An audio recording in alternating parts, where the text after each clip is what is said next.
Hi, everyone. Dr. Frankie Bashan here.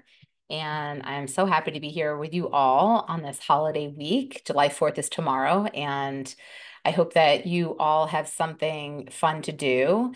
And if you don't, hopefully you can get out and be out in nature and make the day fun. I know some people don't have family around or chosen family in their area. Maybe they moved to a new area, or maybe there's somebody who has a harder time making bonds or making connections with people. And holidays can be hard sometimes when maybe you don't have a support system in place that you really want or need to feel connected with folks. So get out there and be in nature, connect with nature, go do something physical. I know for me, being physical on a daily basis brings me so much joy, and I feel connected to my body, and I feel the endorphins and the adrenaline, and it keeps me energized and really positive, and yeah, maintaining a positive outlook. And so I want to encourage you to do something that makes you happy and brings you joy. And for those of you that are new to my channel, I'm a clinical psychologist, a board certified sex therapist, and also the CEO of Little Gay Book and Little Black Book Matchmaking. If you're single and you're out there trying to date and find somebody really special, but you're spinning your wheels and you're on the dating apps, or maybe you're so sick of the dating apps, you're not even on them anymore, but you're really still wanting to find a companion to travel with and get out in nature with and things like that, get onto our website and complete a free confidential profile. And if you are interested in being proactive and actually hiring us to search and screen and coordinate dates for you and find quality matches for you, then reach out to us and feel free. We are available to answer your questions. I know lots of people don't know a ton about matchmaking. Now it's kind of part of mainstream media with Netflix shows like Jewish Matchmaker and Indian Matchmaker, but still there's a lot of people that don't realize that actually there are plenty of matchmakers in the world that are doing similar to work to what we do. So if you're queer, get into our network at littlegaybook.com. And if you're straight, go to littleblackbookmatchmaking.com and subscribe to my channel. If you're enjoying what I talk about here, it's really just everything around relationships and dating and romance and connection and that sort of thing. And I know sometimes people get frustrated that I'm kind of looking at a script, but I only have so many hours in a day. And I wish I could just off the top remember all the details that I want to cover in my talks. They're full of tips and suggestions and things like that. And if I just go off the cuff without following a script, I'm going to miss stuff. And I don't want to do that. I want to give you everything I possibly can, so that you can consider the tools, apply the tools, try some, maybe some don't work as well. You can try others and so on. I also, at all of my talks, the written version are on my blog online. So you certainly can find that too. It's both on Little Black Book Matchmaking and littlegaybook.com. So if listening to it isn't working for you, then you could definitely read it.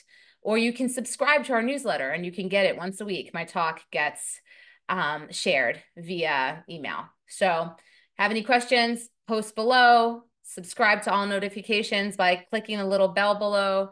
And I look forward to being here with you next week. Every Thursday, a new video gets released. And I also have a podcast called Love, Laughs, and Lessons, where we interview someone really interesting and fun every week. So that gets released weekly as well. So I'm going to jump into today's material, what I want to cover, and we're going to talk about how to date a queer person who's not out yet. LGBT couples face a range of challenges that straight couples don't.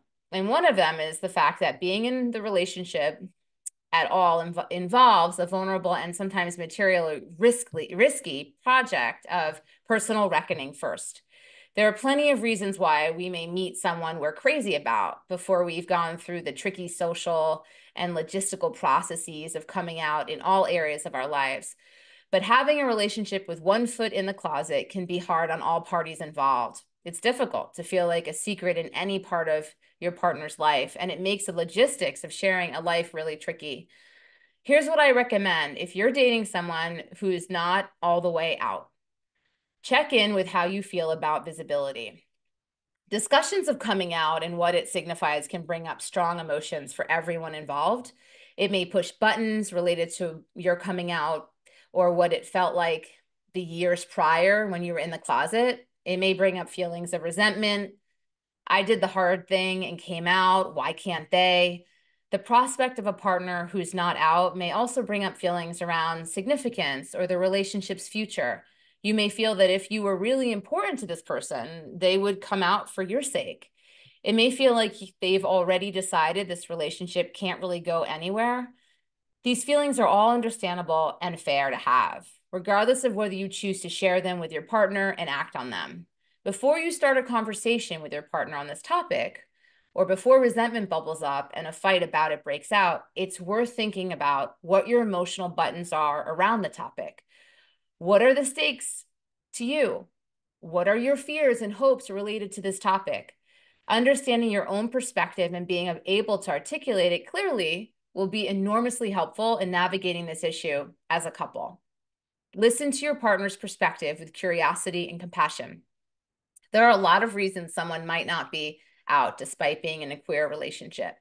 They may have come into their identity only recently. There may be barriers related to religion or culture in their community. They may have reasons to worry about ostracization. I can't even say that. Basically being ostracized from their family or community, or fear losing crucial financial or material support. You may already have some understanding of this, but if you're feeling friction around the topic of visibility in your relationship, it may be useful to do some deeper listening. Try asking open-ended, non-judgmental questions of your partner about their history and their choices regarding their identity. What does the idea of coming out mean to them? What does the prospect of staying in the closet mean to them? How do they see the future of their identity? What are their hopes and fears around this topic? You may learn something you didn't know about your partner's thoughts on coming out. Maybe their motivations are more complex than you were aware of, or their feelings on the subject may have changed since you last spoke about it. It's fair to also ask how they see this impacting your relationship in the future. Like, how do they feel about navigating future relationship milestones, like moving in or potentially having kids? Hopefully, your partner wants to hear your thoughts on this as well, right? Actively listening to your partner's thoughts on this with a minimum of weighing in or trying to change their mind can help you approach this issue with equanimity and compassion for the both of you. Talk about your needs and consider your boundaries. In this and in all things, the reality is that you can't control someone else's behavior. You really can only control your own. It can be genuinely difficult to be in a same-sex relationship in which any member of the relationship are actually in the closet. At the same time, coaxing or giving ultimatums to your partner to change the state of affairs isn't likely to improve your relationship at all. It's going to just make it more tense and stressful. Returning to your own interior experience and priorities, think back to what the idea of a closeted relationship means to you. What specific kind of friction is it causing you individually, personally? Is the core issue feeling hidden or secret in your partner's life? Is it a feeling of being unimportant or uncommitted to? Is it triggering internalized homophobia within you? Being able to name these experiences and sharing them with your partner can help you both address them directly. Even if it's not possible for your partner to come out right now, is there a way they can make you feel more honored, more valued, or more seen in your relationship to alleviate the hurt you're feeling? The biggest factor in your partner eventually feeling comfortable coming out may be receiving more support from you. Talking through the reasons why they haven't come out yet. Are there ways to address any of their concerns? If they're worried about losing work in their industry or professional relationships, maybe both of you could work together on helping them change industries, finding a different job. If losing religious or spiritual community is a concern, maybe you could work together to research affirming religious services and attend together. It's still true, however, that these measures may still leave you feeling frustrated and unfulfilled.